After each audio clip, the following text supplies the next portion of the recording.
But my next question is, how were you able to adapt to the scooter sharing um, offering? Because you have the hardware, you have the IoT, and obviously you have the white label software. So these are different connections and integrations that you had to do at a very short time of period, I guess.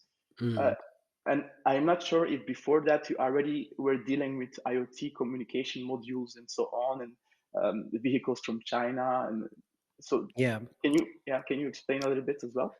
Yeah, so I mean, yeah, we definitely did some IoT integrations already back then, and worked with different sets of IoTs. But Inverse back then from Germany was the most mature, and it still is for car sharing players, the most mature IoT.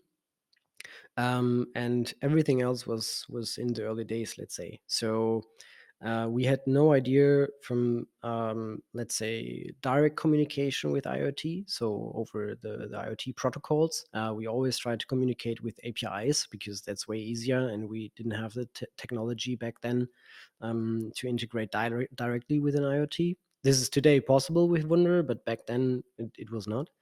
So we were looking for so first of all, to answer the question, it was product market fit, which or and market needs and the pressure from customers who brought us to to this, that we adapted fast, and we had to build this. Um, Tier, one example, they started with the Segway scooters in combination with Commodule. So Christian, from Commodule, and his team, they talked to us. They talked to Tier. Tier ordered with Segway. We visited Segway in Amsterdam. We had the guys from Commodule in Dortmund, Segway in Dortmund, and so on. So everyone worked together, like really collaborative, to make it possible that players like Tier could start from scratch. And then there were others like Dot or many more that thought about building their own IoT, or at least using a third party IoT. And um, then it was tricky for us to really offer something because we didn't have this, let's say, custom IoT integrations. So what we had built back then was a so-called hardware API. So others, without our not or without our help, could integrate with our system from their side. So it's possible that you could use any kind of IoT you want by using our hardware API. So we were basically vehicle agnostic, and we could use anything which works with the rest of the processes of the system. And yeah, that happened in months, not years or something. So we had to be really fast.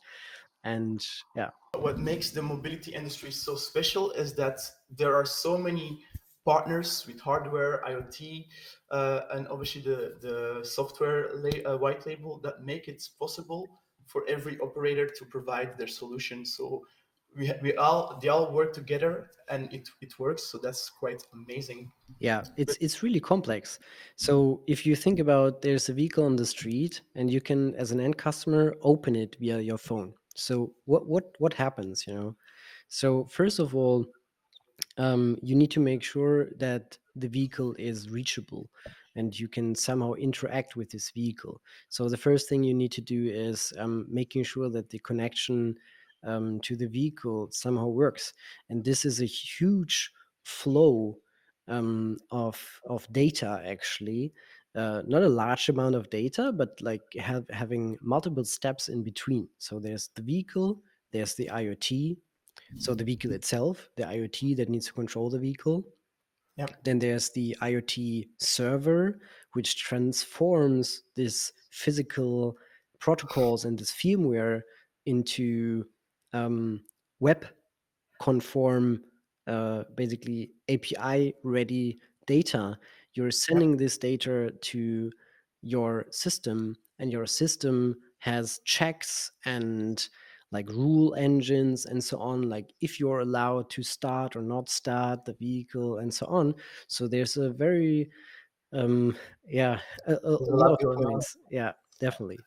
So actually, the way it goes is the data is sent to the cloud, and then the white label software controls the vehicle with the cloud or Yes. So the command. basically, we say, let's say, command unlock the vehicle, and Yes. then this is transferred to the IoT server, and then this is transferred to the vehicle, and the vehicle reacts. We get a response from it, and then and then we know, oh yeah, it's there and it unlocked Mhm. successfully, and then we allow the next step to be, so Yeah. there are multiple steps in between, and it's even getting more complicated with the GPS position, like where's the vehicle at, is this like a no parking zone or a low Oh, speed zone, so exactly. depending on the regulations and stuff. So yeah, it's definitely one of the most